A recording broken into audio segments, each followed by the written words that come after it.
አግተው 1.3 ሚሊዮን ብር ካላመጣችሁ እገላለሁ።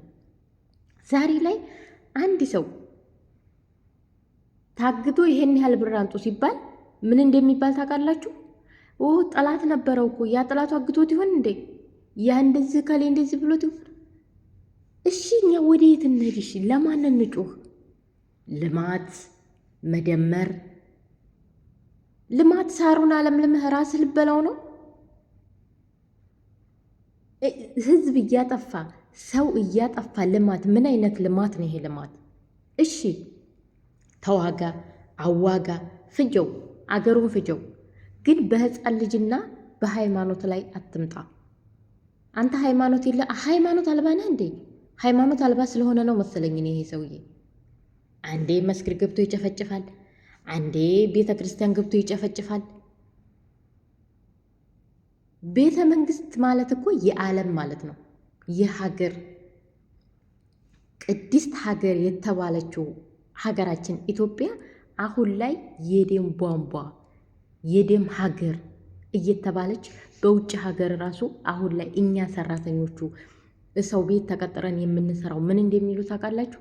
እናንተ እኮ ሀገር የላችሁም፣ እናንተ ሀገራችሁ ፈርሳለች፣ ሀገራችሁ ጦርነት ነው፣ ቤተሰቦቻችሁ እየሞቱ ነው፣ ወደየት ነው የምትሄዱት? እዚሁ ነው የምንረግጣችሁ እያሉ እየዛቱብን እኮ ነው ያሉት።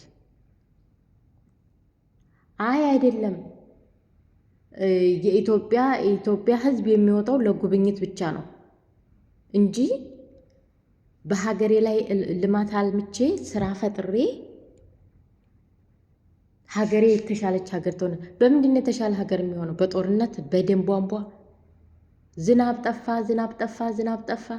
የደም ቧንቧ እየዘነበ እንዴት ነው ዝናብ ሊጥል የሚችለው? እንዴት?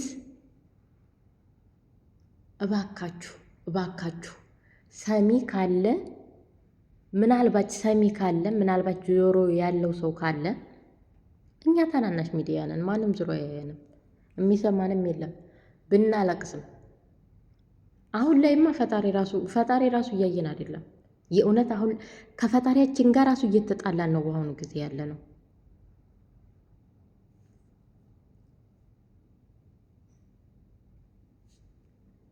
እኔ ማርያምን በጣም ነው ያመመኝ። አሁን ለታ በቀን 15 አባይ ላይ የተፈጠረውን ነገር ሳይ ማለት ነው በቃ ኢትዮጵያ መሆኔ ኢትዮጵያ የሚለው አማርኛ ራሱ በጣም ነው ያስጠላኝ። ሰው መሆን እንዴት ሰው እንዴ ቅጠል እየረገፈ እንዴት ውጭ ሀገር ያለው ወደ ሀገር መግባት ይችላል? ነገር እሱ የሚፈልገው እኮ ሰውን ከሰው አባልቶ እስበሱን አባልቶ እሱ ቤተ መንግስት ብቻው ምን ይሰራል? እኔ እኮ የሚገርመኝ ነገር አንዱ ይሄ ነው። አይ ሀገሬ ቅድስት ሀገር እንዳትተባልሽ ሁሉ አሁንማ የደም ሀገር ሆንሽ። በየቦታው ለቅሶ፣ በየቦታው ልጅ የታፍነው ብርዱኝ፣ እናቴ ታፍና ብርዱኝ፣ አባቴ ታፍነው ብርዱኝ፣ አባቴ ሞተ፣ እናቴ ሞተች፣ ዛሬ ተገደለ። በእርግጥ ሞት አዲስ አይደለም ለኛ አሁን ላይ ማለት ነው። ምክንያቱም በየቦታው ሞት ነው ያለው።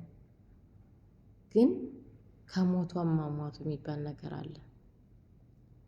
ከቤታቸው ተሰደው ወደ ገዳም ሲገቡ ገዳሙ ጋር እየሄደ ይተኩስባቸዋል። እቤታቸው ሲኖሩ እቤታቸው ለመኖር ሰላም የለም፣ ቤት የለም፣ ቤታቸው ይፈርሳል። አረ ወዴት ነው የምናለቅሰው? ወዴት ነው የምንጮኸው? ይገርማል። ይመጥ በጣም ተማልከሱት ምን ማድረግ አልቻለም።